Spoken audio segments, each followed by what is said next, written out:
Bonsoir Frank Vandenbroek, merci d'être avec nous. Je le rappelle s'il le faut, vous êtes notre ministre fédéral de la Santé.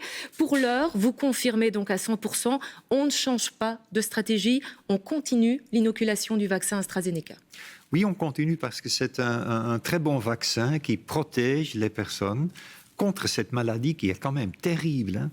Et donc, demain après-demain, il y a des milliers de personnes, surtout des personnes âgées, qui sont très vulnérables vis-à-vis du virus, qui vont se faire vacciner. Et donc, ils doivent se faire vacciner parce que c'est une protection excellente contre une maladie qui entraîne souvent la mort aussi. Mais la question se pose sur d'éventuels effets secondaires. On vient d'en parler. Pourquoi ne pas adopter le principe de prudence, comme viennent de le faire nos voisins, Allemagne, France, Pays-Bas, on ajoute Italie, Espagne, qui suspendent à titre préventif dans l'attente de plus d'informations. Mais la sécurité du vaccin est ultra importante. Et donc, nous voulons nous renseigner de ce qui se passe ailleurs. Donc, nous voulons voir toutes les données et nous demandons, nous exigeons même que l'Agence européenne du médicament analyse toutes les données au niveau de toute l'Europe et nous rend un rapport jeudi. Et justement, M. Vandenbroek, pourquoi est-ce qu'on n'attend pas jeudi ? Est-ce que je peux ? Je Oui, m'excuse. je vous en prie.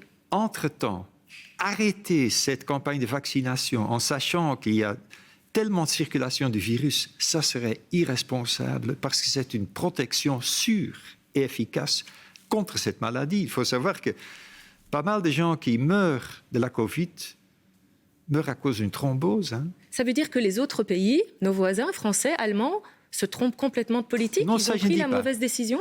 Non, ça je ne dis pas.